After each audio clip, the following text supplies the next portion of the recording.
Muy buenas a todos, estamos otra vez aquí en el tercer episodio de En el Foco.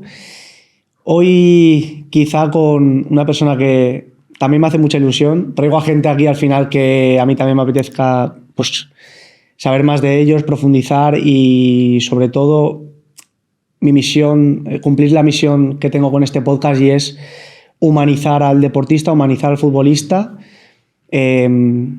aterrizar un poco esa figura que parece estar en una burbuja, estar idolatrado por la gente, y traerlo al mundo terrenal, que vean que son personas normales, que tienen también inquietudes, sentimientos y necesidades, digamos, banales. Y hoy tengo delante de mí una persona que ha llegado a la élite del fútbol, actualmente todavía está en esa élite, y que ha pasado un camino pues muy variopinto que nos va a contar ahora, y en el que también profundizaremos un poco sobre cómo le ha ido en el mundo de la inversión, en qué mercado se mueve y que, bueno, cómo enfoca en este sentido su vida, ¿no? Así que nada, tengo el gusto de presentar a un excompañero también, que es Diego Conde. Bienvenido. Bueno, muchas gracias. Estoy muy contento de estar aquí. Al final hemos estado en contacto varias veces, pero hace mucho que no nos veíamos en persona. Sí. Así que bueno, me ha alegrado mucho verte, ponernos un poquito al día antes de bajar aquí a cámaras y nada, con muchas ganas de charlar un poco tranquilamente. Sí, como te decía, tío, al final lo que quiero, aquí no hay un guión de preguntas, no hay nada, lo que quiero es que tengamos una charla tranquila, que la gente te conozca a nivel personal, que normalmente no se le da pie al deportista o al futbolista a expresarse emocionalmente, a expresar pues, cosas más de su vida privada, ¿no? Y parece eso, que el futbolista tenga que ser un superhombre y soportarlo todo, y no haya espacio para eso. Entonces, nada, vamos a empezar un poco por el principio, ¿no? Yo a ti te conocí en la cantera del Atleti, compartimos vestuario y habitación de hotel. Y habitación de hotel. Entonces, nada, Diego, cuéntanos un poco, tío, introduce de dónde has venido, de dónde empezaste en el mundo del fútbol. Un poco los inicios. Un poco los inicios y cómo te ha llevado pues, hasta llegar a la élite máxima, que es el Villarreal ahora mismo, un equipo de Champions. Pues, a ver, yo creo que empiezo como prácticamente todo el mundo. En mi caso, pues jugando en el equipo del colegio, que de aquella era fútbol sala. Y bueno, pues jugábamos diferentes partidillos, algunos fines de semana, algún tornillo que salía. ¿Eras portero ya? No era portero, era delantero. Soy delantero como todos, frustrado, como todos. Todos empiezan siendo delantero y luego te van bajando. Los que no valemos vamos yendo para atrás. Y nada, pues en uno de estos torneillos nos ven a mi hermana y a mí para una escuela de fútbol bastante conocida por aquel entonces en Madrid, que era la Escuela de Fútbol de Carabanchel. Y nada, estuvimos ahí 3 años en tierra. Yo soy de los que ha tocado tierra, hasta que me llama el Atlético de Madrid para hacer un par de pruebas. Voy a un par de torneos con ellos, las cosas se dan bastante bien y bueno, pues ese verano mis padres reciben una llamada y una carta que querían contar conmigo pues para lo que era el primer año de cantera por aquel entonces, que era la Ley B. Y bueno, pues hago todas las etapas del fútbol base del Atlético de Madrid hasta llegar al filial. Y en ese primer año de filial vengo de hacer la pretemporada con el primer equipo y me encuentro en la situación de no jugar absolutamente nada, de hecho ser el tercer portero. Y bueno, ves que estás ya cada vez más cerca de entrar al fútbol profesional, pero que justo en ese paso como que te encuentras una barrera. Me pasé todo el año sin jugar, 4 partidos jugué, creo, si no recuerdo mal. El año que compartimos vestuario, ¿no? No, sí. Eso fue mi primer año de filial. Vale. Y acabo contrato. Entonces ahí renové 3 años y como seguía el mismo entrenador que no contaba conmigo, me fui cedido al Navalcarnero, a segunda B, un equipo de un pueblo de Madrid muy humilde, muy familiar, que te aporta pues otro tipo de cosas que no has tenido a lo mejor en esa cuna de oro que podemos decir que es un filial de un equipo tan grande como el Atlético de Madrid, y que pues fue un aprendizaje duro, porque al final pasas de estar en unas instalaciones que son la leche, de entrenar por la mañana, de subir con el primer equipo, de viajar con todas las comodidades, de estar en buenos hoteles, a entrenar a última hora de la noche con gente que viene de trabajar, con los mínimos recursos posibles y que encima empiezas sin jugar. Dices, doy un paso para atrás y encima no juego. Y bueno, pues ahí tuve durante esas semanas un proceso de mentalizarme a mí mismo de que a lo mejor el fútbol se me estaba acabando. Hasta que, bueno, pues... Sí, llegaste a pensar que quizá se podía acabar el fútbol. Mira, yo debuto en la jornada 8 y me acuerdo que en la jornada 7, es que me acuerdo porque debuté en el campo de la Cultural Leonesa, estaba en el banquillo, me quedé en un momento solo porque todos los compañeros del banquillo estaban calentando, éramos una plantilla corta. Y me acuerdo de decirme a mí mismo, Diego, ponte en serio con la carrera, que ahora entraremos en ese tema si quieres, porque el fútbol se te acaba. Y bueno, pues de un momento a otro, la jornada siguiente justo debuté, empecé a jugar, empezaron a salir las cosas bien y al año siguiente pues ya me reengancho al filial del Atlético de Madrid, que es donde coincidimos y bueno, pues ahí digamos que se podría decir que empieza un poco la carrera profesional. Fíjate que quizá en ese momento tú verías como un auténtico infierno, estar ahí en el Navalcarnero en segunda B, pero yo soy de los que piensan que con perspectiva le vas viendo las cosas buenas a todo lo que te pasa. ¿Y qué aprendiste, tío, de ese año? Pues mira, me llevo muchas cosas muy buenas de Navalcarnero. La primera, sin duda alguna, la cura de humildad, de coger y decir, oye, no es todo lo que tú has visto hasta ahora, hay este otro fútbol y si tú quieres tener la oportunidad de llegar al fútbol profesional, ven aquí, aprende, cósete las heridas cuando te las hagas y avanza. Te hace valorar la profesión un montón porque te das cuenta que por debajo hay miles y miles y miles de personas dedicándose a lo mismo que tú, pero ganando una miseria en condiciones mucho peores de entrenamiento, de instalaciones y de todo. Y tú quizá no has estado toda tu vida, como tú has dicho, en esa cuna de oro y no has terminado de valorar la posición que tienes. Totalmente. Y hasta que no lo ves ahí realmente, quizá no eres plenamente consciente de todo, ¿no? Desde luego. Otro aprendizaje que para mí es muy, muy, muy valioso. Yo soy una persona bastante introvertida. Hasta que me conoces, en el momento que me conoces, pues si tengo cierta confianza ya me abro muchísimo y saco, digamos, el personaje que llevo dentro. Y en ese año en Navalcarnero yo guardo muy pocos amigos del fútbol, porque considero que al final vamos a trabajar, cada uno tiene su vida, el futbolista es egoísta por naturaleza, miramos solo por nosotros y para nuestro bien. Y en ese año conocí a 3 personas que son muy importantes a día de hoy en mi vida y que los considero amigos, que te lo enseña precisamente cuando sales a lo mejor de ese foco o de esa burbuja, pues gente que realmente vale la pena o que con muy poquito te lo han dado todo de ellos para coger y decir, oye, me pareces una persona que vale, me pareces una persona interesante para estar en mi vida, te ofrezco todo de mí y simplemente quiero que seas tú y que salgas pues eso, de esa burbuja, de ese ego, de ese soy futbolista y seas la persona que eres. Eso es otro aprendizaje y luego sobre todo pues al final el valorar que eres un privilegiado y que tú estás en unas condiciones que ellos no tienen y a lo mejor se implican igual o más que tú y trabajan igual o más que tú cuando tú lo tienes todo y ellos tienen muchísimo menos, mucho menos recursos. Quizá esa cura de humildad luego te sirve el año que viene, o sea, al siguiente año te sirve para llegar a un filial, que fue cuando yo llegué.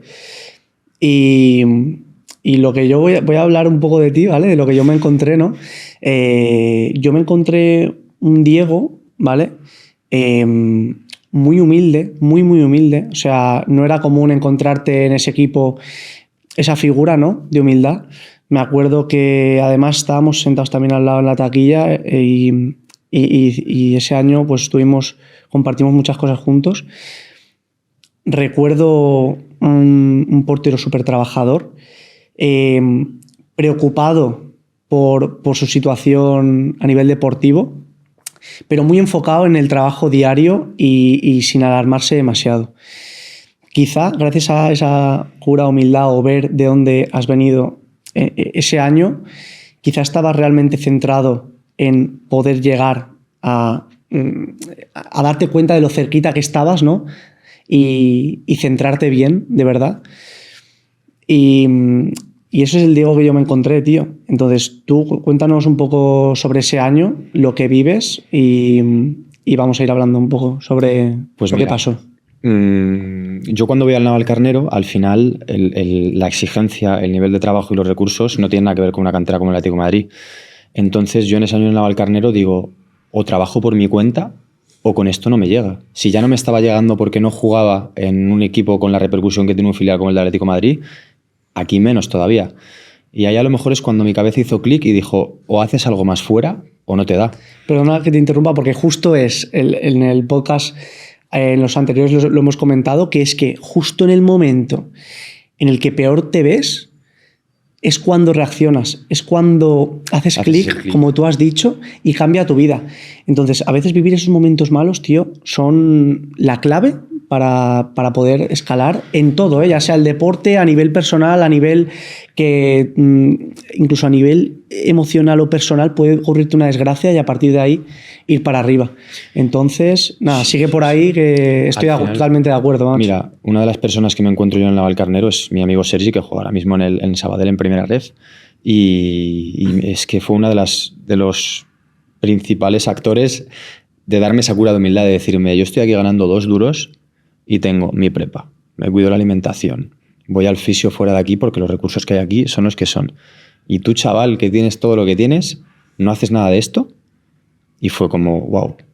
Y al final te das cuenta de que, evidentemente, para llegar a la élite tienes que tener cierto nivel. Tienes que tener talento. Es imposible llegar solo con trabajo. O hay condiciones o no llegas. Pero es que los que realmente son diferenciales por ese talento son 2 contados. Entonces hay un momento que hace clic tu cabeza y dice, vale, tengo condiciones, pero es que si no hago más que el resto, no me da. O no me da lo suficiente como para destacar y para que digan, oye, este sí y este no. Y entonces, pues, eso empieza en el Navalcarnero y al año siguiente, cuando yo llego al Athletic, que es cuando nos encontramos, yo creo que se junta también que somos de los más veteranos del vestuario, que quieras que no, pues parece una tontería, pero 2 años de diferencia a esas edades cambia mucho la mentalidad en un vestuario. Y quizá nos encontramos un vestuario de gente mucho más joven que llegaba justo al fútbol senior y que a lo mejor no había entrado en esa fase de preocuparse realmente por voy a dar lo mejor de mí. Jugadores muy buenos. Muy buenos. Jugadores que algunos de ellos piensas, no has llegado porque realmente no te lo has currado para llegar, porque tenías todas las condiciones del mundo. Y al final, pues eso que yo aprendí en el Carnero, intenté llevármelo para siempre conmigo, para decir, oye, si lo he hecho aquí, ahora que estoy volviendo al paso anterior, justo antes que yo tuve que dar un pasito atrás, entre comillas, para jugar, no puedo perderlo ahora. Todo lo contrario, tengo que ir cada año un poquito más y un poquito más y rodearme de profesionales e intentar ser mejor en cada una de las facetas que yo entiendo que como Diego persona y Diego jugador tengo que mejorar, porque es que no te da. Ese año, a nivel deportivo, ¿cómo te fue? Pues luces y sombras porque de aquella se estaba apostando por otro compañero para que promocionase o para que estuviese en dinámica de primer equipo. Entonces yo me encontré con una situación un poco complicada porque sí que yo creía que el míster del filial yo le gustaba y quería contar conmigo, pero por otro lado, digamos que en ese momento la apuesta del club era otra. Entonces, pues tú ya sabes cómo funcionan los filiales, que a veces es complicado hacer ese encaje de bolillos de quién pongo y quién no pongo. Acabé jugando un poco más de la mitad de los partidos, creo que muy bien, porque al final fue un año muy bueno. Hicimos playoff, pero bueno, me quedé con esa espinita de justo en el playoff, pues que no contasen conmigo, y es esa sensación agridulce con la que dejo la temporada, aparte que fue el año en el que entramos en la famosa pandemia, que no sé si se puede decir, pero fue justo ese año también. Bueno, dilo, si nos cortan el vídeo, ya está. Pues, lo pasaremos a nuestros amigos por WhatsApp y ya está, no te preocupes. Y que se queden con la charla. Tío, pues justo quería elogiar tu actitud de ese año porque seguro que recuerdas cómo en el mismo playoff pues tú no eras el portero que estaba jugando el playoff, ¿no? Quizá no por demérito, sino por una decisión, como tú has dicho, de apuesta del club, sin mirar más allá de a nivel deportivo lo que convendría al equipo o no, ¿no? Y ahí se ve tu madurez en ese playoff y yo me doy cuenta porque tú estás trabajando toda la temporada pues pico pala todos los días, como has dicho antes, mejoras todo tu entorno para mejorar, o sea, para crecer como como portero, como futbolista. Y pasa una cosa, tío, en ese playoff, y es que tuvimos compañeros que previo al partido de playoff deciden salir de fiesta y llegar a la cena en condiciones un poco jodidas. Tú y yo éramos capitanes de ese equipo y nos vimos un poco sorprendidos y decepcionados. No vamos a entrar en el tema de que salieron de fiesta ni nada, ni vamos a decir nombres, pero es verdad que ahí te das cuenta lo importante que es la madurez en esas etapas, y quizá nos estamos dando cuenta de que tú, con la cabeza mucho más amueblada y con, digamos, la responsabilidad que requería el momento, siguiendo tus pasitos, has conseguido llegar ahora mismo a la élite, y hay jugadores que te das cuenta ya en esa época que no tenían la cabeza centrada y con condiciones increíbles, condiciones de llegar a la élite también, no lo han conseguido. ¿Qué opinas, no de esta situación en concreto, no hace falta hablar, pero tío, ¿qué opinas de eso, de todas las oportunidades que desperdicia futbolistas que tienen unas condiciones increíbles, que no son conscientes realmente de la oportunidad que tienen delante? Pues a ver, por contestarte a las dos cosas, al final yo creo que esa situación en concreto, que sin dar nombres ni nada, yo creo que no eran conscientes de la magnitud y el cambio de vida que nos suponía a nosotros si hubiésemos subido a segunda división con un filial como el del Atlético de Madrid. Es que te cambia la vida radicalmente. A todos. Entras en el fútbol profesional de la mejor manera que puedes entrar. Y yo creo que en ese momento, pues, o no eran conscientes de la oportunidad que teníamos, o simplemente que muchas veces la gente se piensa que a lo largo de su corta carrera deportiva van a tener 6 trenes a los que subirse. Y la realidad es que no. Es que a la grandísima mayoría de gente no le llega ese tren, a la gran mayoría le llega una oportunidad a la que poder subirse, y luego, pues por circunstancias, hay gente a la que le pueden llegar 2 o 3. Pero es que, 1, lo hemos hablado antes, tienes que tener condiciones. 2, tienes que currar. 3, te tiene que llegar esa oportunidad. Y 4, tienes que estar preparado para aprovechar esa oportunidad en ese momento concreto que tú no sabes que te va a llegar. Entonces, yo creo que es un tema de mentalidad, de prioridades, de saber cuándo toca Cada cosa. Y sobre todo, pues también tener esa pizca de suerte de que justo en ese momento las cosas salgan como tú te las has trabajado, que salgan bien, que puedas aprovechar ese momento. Y sí, que al final eso no depende de ti tanto, pero... Sí, pero la pizca de suerte es... la podemos tener todos, pero hay que estar preparado para aprovechar. Tienes que preparártela antes, exactamente. ¿Tú has tenido esa pizca de suerte que has aprovechado? ¿Consideras que hay un momento clave en tu carrera que dices, he estado preparado para esta oportunidad y lo he demostrado, y gracias a eso he hecho, pum, he escalado, he dado un salto cualitativo grande? ¿O piensas que ha sido un cambio muy progresivo, muy poco a poco, tu crecimiento? Yo creo que ha sido muy progresivo. Evidentemente, si tú analizas mi corta trayectoria hasta ahora, pues ves que poquito a poco pues, he ido escalando pasos, para algunos muy rápido, para otros muy lento, pero la realidad es que ha sido una trayectoria ascendente. A mí me parece rápido para lo que suele ser para un portero. Lo que suele ser para un portero. Uh-huh. Pero si la pregunta es si has pegado un pelotazo por una oportunidad, la realidad es que no. Uh-huh. No, porque ha sido todo muy poquito a poco, muy trabajado. Mucho tiempo trabajando, te llega el momento, lo intentas aprovechar. ¿Se da o no se da? Mucho tiempo trabajando, te vuelve a llegar ese momento. ¿Lo aprovechas o no? ¿Se da o no se da? Pero sigues trabajando, y la realidad es, pues, al final ha sido una trayectoria ascendente. Pero no ha habido un momento, o creo no recordar un momento... Quizá tú no te has dado cuenta. O no me he dado cuenta. No te has dado cuenta, pero habrán pasado trenes en los que te has subido sin tú darte cuenta, por el simple hecho de estar trabajando diariamente, sí, o sea, centrado en eso. Al final, mi segunda etapa en el Leganés...